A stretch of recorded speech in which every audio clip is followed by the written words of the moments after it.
thank you all for joining us for this special episode of the Crexi Podcast. I'm your host, Yannis Papadakis. This is ReConversations, delivering next-level insights and expertise live from the floor of ICSC's ReCon 2023 from the NNN Pro booth. Today's show is powered by the NNN Pro Group, the nation's market-leading net leased transactions and advisory team.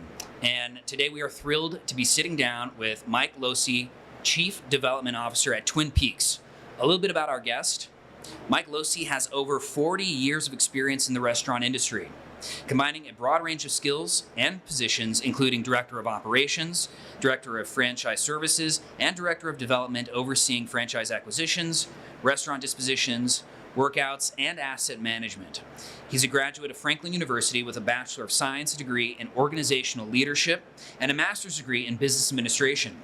As a Chief Development Officer of Twin Peaks, Mike provides leadership and guidance to cross-functional teams on matters related to the development of new restaurants and/or the redesign of existing facilities. A combination of design, construction, and development is an essential component when determining brand strategies and growth plans. He ensures Twin Peaks' brand identity is achieved through real estate strategies. Mike, welcome to the podcast. Thanks for making time for us today. I know this is an extremely busy show where you try to jam a lot in a really short amount of time, so we sincerely appreciate you taking some time out to sit with us. We do. Thank you, Yannis. So before we kind of jump in, I'd love to get a little bit of background, where you're from, and how you got into commercial real estate. Well, I grew up in a small town in Michigan, right on the lake, and have started in the restaurant business in 1975, and have worked continuously. So that would be quite some time. But in the business, you relocate and take opportunities wherever you can. So in the first 10 years, I think I moved 13 times. When I went back to finish my master's degree, I wanted to get into the development side and move out of the operations side. So I had better control of my schedule with my 6 children that I have, now 9 grandchildren. Congratulations. Thank you. So, with that, I've been in all sides of the business. I was a franchisee, I was a franchisor, I've been on the operations, I've managed 120 restaurants in a corporate setting. I think the most rewarding aspect of this entire journey is really when you get into the real estate and development side, is to create the business and learn and find how towns develop and the cities grow, and positioning yourself in the right place and the right opportunity, and then creating something that is enticing and very popular, that has to be executed every day, that's why I love the development side of the business. Now, I'm curious, kind of when you got your start and kind of found your career path, did you have any mentors that kind of helped you form that pathway? And if so, how did they help shape your career path? Well, I've had many, going out even back to when I started and was just a dishwasher. The first general manager that took me under his wing was very instrumental in helping me understand what it was like to even have a job and work, from being a paper boy as a young child to actually going to work every day. It was rewarding, and the people that push you, the people that drive you to be your best every day, is very important in the development of people in their career. And I try and do that same thing with my children as we go through that. Some of the people that I've had the pleasure of really working with through the lifetime would be Gordon Teeter, who was the president of Wendy's. He passed away, but Gordon was a real mentor and driver. And Emil Brolick, who's also was president of Taco Bell and president of Wendy's. He was the one that told me to get my butt back in school and finish my master's degree. And it was interesting and rewarding. The relationship with Amolet started back in the early '80s. It was interesting how he went through his career at Wendy's, where he was also in the same church with my father, and they kind of, our kids started together in school, and it was interesting. We've got some similarities in that my dad had me working from a real young age. They family-owned liquor stores, and I remember Saturdays and Sundays I had to go to the liquor store and dust bottles and sweep up, scrape gum off the sidewalk, all that fun stuff. And he told me, if you don't want to work here for the rest of your life, you better get an education. And it stuck.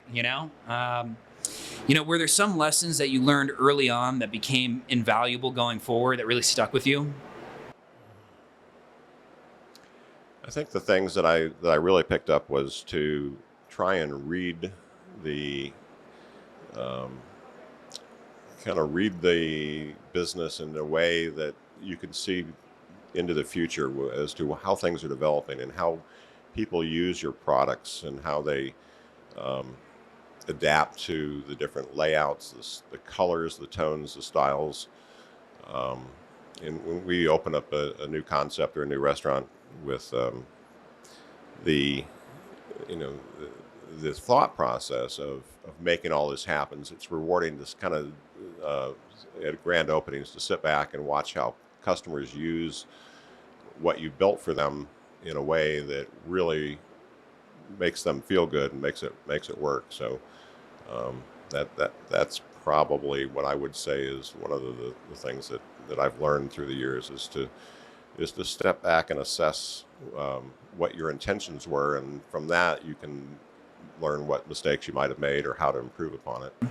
Well, let's move forward a little bit more about what we're focused on here, which is retail. And tell us a little more about Twin Peaks and what sets it apart from other restaurant franchises. How do you set your partners up for success? Twin Peaks is a unique sports bar in that we really drive the customer experience through food quality. So when you go to most sports bars, you get fried foods that came out of a frozen box, and we get associated with companies like Hooters often simply because we have female waitstaff, and the female waitstaff, the training that's involved in our service scores that are in the industry are up there with the Yard House, up there with some of the best restaurants. So we're getting the recognition for really good training programs that really drive satisfaction with the customers and their intent to return. In that, we're also providing a scratch menu and food that is tasteful and spiced appropriately with a 29-degree frozen draft beer that can't be duplicated in the industry. So it's once you taste a draft beer at 29 degrees and it takes the bitterness out of that drink, and you go to another restaurant and you get one that's not, and you go, it just doesn't taste as good. So it's really been successful in driving our business. We try and also make sure that we carry every single sporting event that's existing, and we have 2 good views for every seat in the house so that customers can watch multiple games at multiple times, as often happens in the NFL season or in a college season, and that's what's worked for us. So the expanding side of that is that the LED screens and the sizes continue to grow, so we keep having new opportunities with video walls, and technology continues to grow and change, so it's always an exciting aspect of it. But the everyday grind of proper service and a smile and hot food that's fresh and of good quality is something that you just need to execute every single day. So you combine all of that, we've had great success with growing our restaurants. In fact, we're going to open our 100th restaurant this coming Monday in Greenwood, Indiana. Congratulations. Now, I know this year the conversation on a lot of people's tongues is about interest rates, but we're still coming back from the effects of the pandemic. What lasting impact did the pandemic have on casual dining, and what are the long-term consequences for those shifts? I think then you go back to how the pandemic really affected the restaurant industry. It was really regionalized by the states that were more dramatically shut down. Uh, you've seen a slower recovery in New York, Illinois, and California, where they were more stringent on their shutdown. And we have most of our properties in Texas and Florida and Georgia, and we really worked really hard to stay in business and stay open through this entire process. So we were, working really hard to stay on point, to stay on staff, to keep product in because product was, not always available. Right. Erecting all of the barriers and things that every government put in front of you, and they were different in every single municipality. It wasn't like there was a single thing that you could do. In Albuquerque, New Mexico, it was much more dramatic. We put up 3 60-foot tents and served customers in our parking lot, and we never shut down. We stayed open the entire time, and because that success worked for us, even in Albuquerque, New Mexico, in the middle of the summer, it was 100 degrees, and here we are with fans and tents and full staffed, and we've grown that business, and it's increased 20% a year each year since the pandemic, and it's continued to thrive and do well. So we've built that loyalty with the customers, knowing that we tried harder, we worked harder, and we made the best of what we could deal with in that situation. That's inspiring. I think in the face of watching so many, beloved places close, even where I live in Los Angeles, a lot of places that I used to frequent, just couldn't survive. And I think being able to adapt and be nimble and, come up with creative solutions really can, make or break, your business. I got a couple rapid fire questions for you before we go.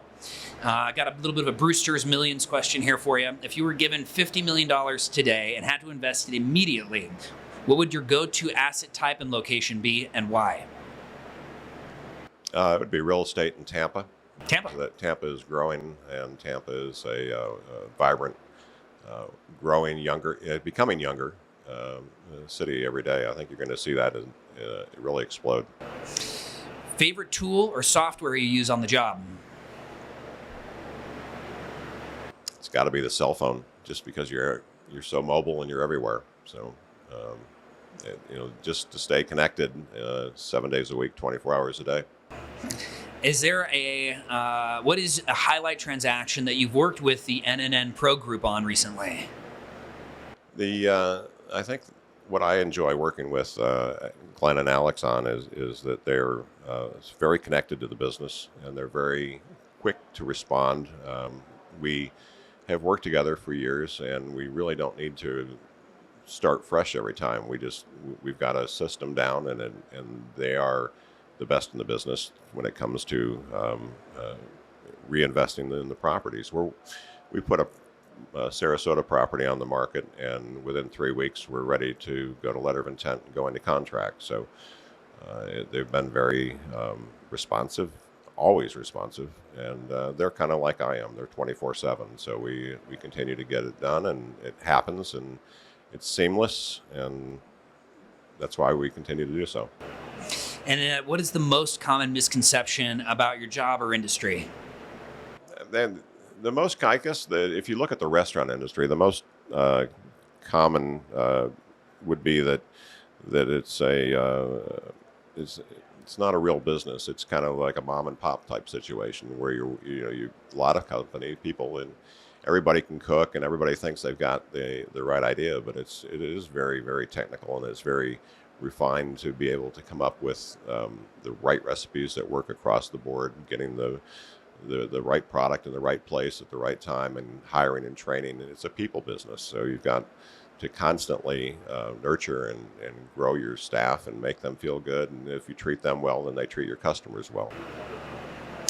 Well, as we wrap up, are there any parting words you want to share with our audience?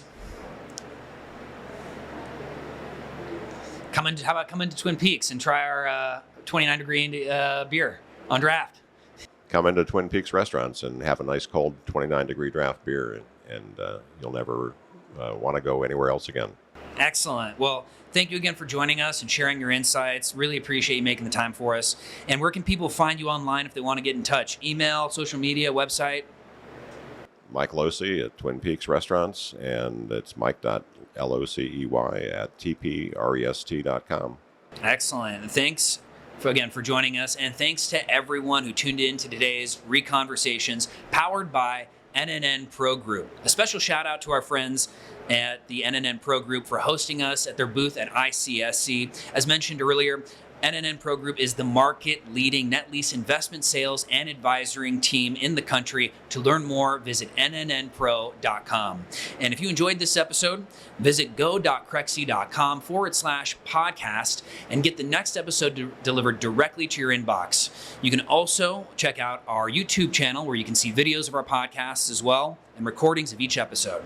Take care and be sure to tune in next time.